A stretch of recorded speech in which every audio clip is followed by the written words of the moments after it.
আবারও চলে এসেছি নতুন একটা খাওয়া দাওয়ার ভিডিও নিয়ে। প্রথমেই এখানে থালাটা ধুয়ে নিলাম আর পাতে চলে এসেছে কিন্তু গরম গরম ভাত আর তার সাথে কচুর শাক। কচুর শাক দিয়ে খেতে খেতে আগে চলো ঝটপট করে কয়েকটা শাউট আউট দিয়ে নিই। প্রথমেই কমেন্ট করেছে মধুরা, বাঁকুড়া থেকে সুজাতা, গড়াই, চন্দ্রানী, রিঙ্কি এবং বর্ষা। তোমাদেরকে অনেক ধন্যবাদ এবং ভালোবাসা আমার ভিডিওতে কমেন্ট করার জন্য।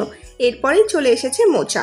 আসলে আজকে যার জন্মদিনে গিয়েছিলাম তারা ছিল পিওর ভেজিটেরিয়ান, এই জন্য গোপালের কাছে ভোগ দিয়েই কিন্তু খাওয়ানো হয়েছিল। এরপরে ছিল লাউ উচ্ছে দিয়ে ডাল, আর ডালের সাথে খাওয়ার জন্য ছিল পটল ভাজা। চলো এটা খেতে খেতে আরো কয়েকটা নাম পড়া যাক। আগের দিন ভিডিওতে কমেন্ট করেছে শাহনাজ, আসমা পারভিন, এছাড়াও কমেন্ট করেছে সিমরান, সুজাতা মণ্ডল এবং আয়ুষী। তোমাদের সবাইকে অনেক ধন্যবাদ এবং ভালোবাসা আমার ভিডিওতে কমেন্ট করার জন্য। দেন ছিল পটল আলু দিয়ে তরকারি। এই তরকারিটাও খেতে হয়েছিল খুব ভালো। ডাল পটল ভাজা দিয়ে খাওয়া শেষ করে অল্প একটু ভাত ছিল, সেটা দিয়ে কিন্তু এই পটল আলুর তরকারিটা দিয়ে খেয়েছিলাম। আর শেষ পাতে ছিল চাটনি আর পায়েস। ব্যাস, এই দিয়েই কিন্তু আজকের ভুরিভোজটা কমপ্লিট করেছি। কেমন লাগলো তোমাদের ভিডিওটা অবশ্যই কমেন্টে জানিও। আর এই ভিডিওতে যাদের নামগুলো নেওয়া হয়নি পরবর্তী ভিডিওতে চেষ্টা করব তাদের নাম নেওয়ার।